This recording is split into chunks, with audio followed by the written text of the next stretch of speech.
Hi everyone, welcome back to my YouTube channel. तो कैसे हैं आप सब? आई होप कि आप लोग बहुत अच्छे होंगे। तो आज की इस वीडियो में मैं लेकर आई हूँ हेयर ग्रोथ ऑयल, क्योंकि बहुत अच्छा ऑयल है और ये ऑयल मैंने घर पर ही रेडी किया है। तो यहाँ पर मैं एक कांची बोतल में ऑयल को रेडी करती हूँ। कांची बोतल बहुत ज़्यादा बेस्ट होती है। तो इसमें मैं मोरिंगा जो होता है ना, उसका पाउडर मैं यूज़ करती हूँ और ब्राह्मणी का पाउडर यूज़ करती हूँ, नीम का पाउडर यूज़ करती हूँ इसके अंदर।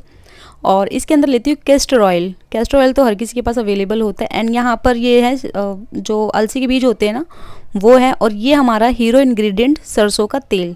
तो सरसों के तेल में ही हमें इसको रेडी करना है और बहुत अच्छे तरीके से इसको हमें रेडी करना है। और इसको हमें पकाना नहीं है बिल्कुल भी। इसको हमें कच्चे ऑयल के अंदर ही डाल के कम से कम 15 to 20 डेज़ के लिए हमें इसे धूप के अंदर रख देना है। समर सीज़न है तो ये ऑयल आप अच्छे तरीके से रेडी कर सकते हैं। इसको पकाने की ज़रूरत बिल्कुल भी नहीं है।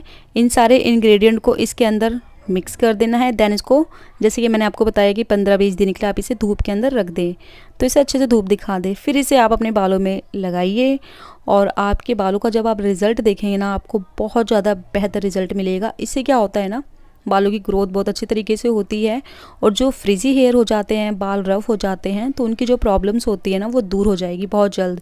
तो आप देखिए, मैं अपने बालों में यही सब यूज़ करती हूँ। कुछ भी मैं केमिकल वगैरह वाला ट्रीटमेंट नहीं लेती हूँ। मैं सिर्फ होम रेमेडीज़ ही करती हूँ अपने फेस पर और अपने बालों पर, क्योंकि मुझे बहुत अच्छी लगती है होम रेमेडीज़ करना और आप लोगों के साथ शेयर करना। मोरिंगा पाउडर है ना, इसका बहुत ज़्यादा बेनिफिट है। जैसे कि जो मोरिंगा में मौजूद विटामिन सी कोलेजन को बढ़ावा देने के लिए जाना जाता है, जो बालों की ग्रोथ के लिए ज़रूरी है। विटामिन ई एक शक्तिशाली एंटीऑक्सीडेंट है जो स्कैल्प में ब्लड फ्लो को बेहतर बनाने, हेल्दी हेयर ग्रोथ में मदद कर सकता है। आयरन और जिंक ज़रूरी मिनरल्स हैं जो बालों के झड़ने को रोकने में बहुत ज़्यादा हेल्प करते हैं। अगर यहीं हम बात करते हैं नीम पाउडर की, तो जो नीम का पाउडर होता है, बालों को झड़ने से रोकने में बहुत ज़्यादा हेल्प करता है। रूसी से बहुत ज़्यादा छुटकारा भी दिलाता है। जैसे कि डैंड्रफ वगैरह हो जाता है ना, इसे फाइट करता है बहुत अच्छे तरीके से। और जो सर के अंदर जू हो जाती है ना, उसको भी मारने में बहुत ज़्यादा सही रहता है, क्योंकि नीम का पाउडर जो होता है वो कड़वा भी होता है। तो सर के अंदर जो जू होती है ना, वो ऑटोमेटिकली ख़त्म हो जाती है इसको यूज़ करने से। और ये बालों को चिकना और सुलझा भी बनाता है। तो ये बेनिफिट नीम के पाउडर के अंदर है, जो कि आपके बालों के लिए ये बेनिफिट्स होते हैं और ये सही तरीके से वर्क भी करता है। वहीं बात करते हैं हम ब्राह्मणी की। ब्राह्मणी पाउडर जो होता है ना, बालों के स्वास्थ्य को बढ़ावा देता है, जिससे यह लंबे और घने हो जाते हैं। ब्राह्मणी का उपयोग सिर की त्वचा के लिए काफ़ी फायदेमंद होता है। यह स्कैल्प को पोषण देता है और उसे स्वस्थ बनाता है। ये सिर को ज़रूरी नमी भी देता है, जिससे कभी भी रूसी वगैरह नहीं होती है और इसकी जो प्रॉब्लम है ना, वो काफ़ी हद तक दूर हो जाती है। तो ये सारे बेनिफिट्स ब्राह्मणी में भी मिलते हैं।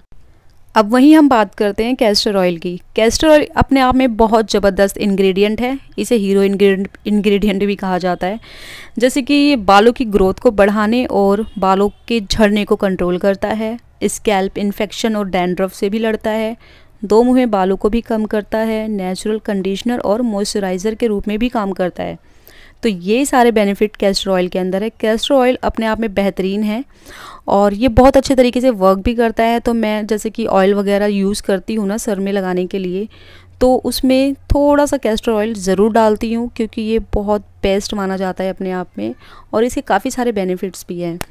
तो आई होप कि आप लोग भी इसे यूज़ करें और बहुत अच्छा रिज़ल्ट भी देता है, क्योंकि मैं यूज़ करती हूँ तो इसलिए मैं आप लोगों से शेयर करती हूँ। अगर हम बात करें अलसी के बीज की, तो वो अपने आप में भी बहुत ज़्यादा बेस्ट इंग्रेडिएंट है। अलसी के बीजों में मौजूद ओमेगा 3 फैटी एसिड बालों को मजबूत और हेल्दी बनाए रखने में मदद कर सकता है। ड्राई स्कैल्प की समस्या से भी लड़ता है और अलसी फ़ायदा करती है जैसे कि बहुत सारी चीज़ों में। इसके इस्तेमाल से ड्राई स्कैल्प और डैंड्रफ जैसी समस्या कम हो सकती है। अलसी में मौजूद बीटा कैरोटीन बालों को सॉफ्ट भी बनाता है, शाइनिंग भी बनाता है। तो ये काफ़ी सारा हेल्प करता है बालों के लिए, यानी कि बहुत ज़्यादा बेस्ट माना जाता है इसे भी। तो अब हम बात करते हैं हमारा हीरो इंग्रेडिएंट सरसों का तेल। ये अपने आप में बेहतरीन है। सरसों का जो तेल है ना, इसमें vitamin E, vitamin B, complex protein, antioxidant और ओमेगा 3 फैटी एसिड जैसे पोषक तत्व पाए जाते हैं। ये सभी पोषक तत्व बालों के लिए बहुत ज़्यादा ही फ़ायदेमंद है। सरसों का तेल बालों में लगाने से बालों की ग्रोथ बढ़ती है, झड़ना कम होता है, बालों की समस्या जैसे डैंड्रफ, रूसी और खुजली, इन सभी से आराम मिलता है। मैं तो कहती हूँ, अगर आप सॉफ्ट एंड सिल्की बाल पाना चाहते हैं ना, तो ये ऑयल लगाना आप शुरू कर दें। इस तेल से ना ही आपको इन्फेक्शन होगा और ना ही आपके बालों में डैंड्रफ वगैरह होगा, और ये आपके स्कैल्प को भी बहुत ज़्यादा सॉफ्ट बनाएगा। तो मैंने पूरी तरीके से अपने बालों में हेयर का जो ऑयल मैंने बनाया है इसे अप्लाई कर लिया है अच्छे तरीके से, और मैंने मसाज भी कर लिया। ये जो बालों की लेंथ मैं आपको दिखा रही हूँ ना, इसमें भी आपको अच्छे तरीके से ऑयलिंग करनी है, क्योंकि इस साइड क्या होता है कि दो मुँहे बाल हो जाते हैं और ये ड्राई भी रहते हैं। इससे अच्छा है कि आप इसमें भर के ऑयल लगाइए, ये ड्राई भी नहीं होगा और इसके अंदर जो दो मुँहे बाल हो जाते हैं ना, वो भी इसकी प्रॉब्लम ख़त्म हो जाएगी। तो आप स्कैल्प में तो अच्छे तरीके से ऑयलिंग करिए, और साथ में आपके लेंथ पे भी लगाना है। लेंथ पे लगाने के भी बहुत ज़्यादा फ़ायदे होते हैं। हम चाहते हैं हमारे बाल अच्छे दिखे, सिल्की दिखे, शाइन दिखे, तो आपको रूट से लेके लेंथ तक लगाना है, एंड तक, और अच्छे तरीके से ऑयलिंग करनी है। ये नहीं है कि ज़्यादा ऑयल भर लेना है, ज़्यादा भी ऑयल नहीं भरना है, थोड़ा भी नहीं लगाना है, मीडियम ही लगाना है।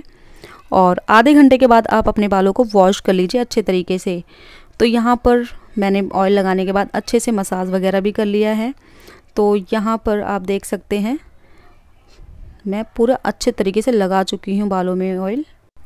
वीक में 3 बार तो मैं ऑयलिंग ज़रूर करती हूँ, क्योंकि 3 बार ऑयलिंग करना सही रहता है बालों के लिए। इससे क्या होता है, बालों को प्रॉपर प्रोटीन मिलता है और अच्छे तरीके से बाल हमारे लगते हैं। तो यहाँ पर आपके पास अगर ऐसा मसाजर नहीं है तो आप हाथों की हेल्प से मसाज कर सकते हैं। तो यहाँ पर मेरे पास ये मसाज था, तो ऑयल करने के बाद मैं अच्छे तरीके से मसाज कर लूँगी। इससे क्या होता है कि ब्लड सर्कुलेशन होता है, ब्लड सर्कुलेट होता है, और इससे हमारे जो पोर्सेस होते हैं वो ओपन हो जाते हैं, जिससे क्या होता है कि हमारे बालों की ग्रोथ होनी स्टार्ट हो जाती है। तो वही है ना, जब तक हम अपने बालों की केयर नहीं करेंगे, स्कैल्प की केयर नहीं करेंगे, तो वो कहीं से कहीं तक नहीं बढ़ेंगे। इससे क्या होता है कि डैंड्रफ वगैरह होता है, रूसी वगैरह जो हो जाती है ना बालों के अंदर, तो वो हमारे बालों की ग्रोथ को रोकता है। तो कोशिश करें कि आपके स्कैल्प को भी साफ़ रखें, फिनिश रखें और हेल्दी बना के रखें। इससे क्या होता है कि आपके बाल जो होते हैं अच्छे तरीके से ग्रोथ करेंगे। तो जो मतलब बालों का ग्रोथ का जो ना होना कारण होता है ना, वो डैंड्रफ होता है। तो डैंड्रफ क्या होता है, वो जम जाता है ना जब सर के अंदर, तो वो हमारे बालों की ग्रोथ होने से रोकता है, ग्रोथ नहीं होने देता और बालों को हमारा बहुत ज़्यादा ख़राब भी कर देता है। तो हमेशा अपने स्कैल्प को, सर को अच्छे से साफ़ करके रखिए बहुत अच्छे तरीके से। तो वीक में आप 3 बार ऑयलिंग करिए। आधे घंटे आपको ऑयल रखना है। अगर आप आधे घंटे नहीं रख पा रहे हैं तो 10-5 मिनट भी लगा के आप बालों को वॉश कर लीजिए किसी भी माइल्ड शैम्पू से। आप कोई सा भी शैम्पू यूज़ कर सकते हैं बालों के लिए। मेरे को तो जो भी शैम्पू पसंद आता है मैं वही शैम्पू यूज़ करती हूँ। और हाँ, मैं शैम्पू हमेशा चेंज करके लगाती रहती हूँ, बदल बदल के। मैं कभी भी एक शैम्पू नहीं लगाती हूँ, हमेशा मेरे शैम्पू चेंज ही रहते हैं। तो कभी मैंने कौन सा लगा लिया, कभी मैंने कौन सा लगा लिया। तो शैम्पू तो आप कोई सा भी लगा लीजिए, उसके लिए तो आप खुद चूज़ कर सकते हैं कि कौन सा आपके लिए बेस्ट रहता है। तो यहाँ पर मेरे बालों में अच्छे तरीके से ऑयलिंग हो चुकी है।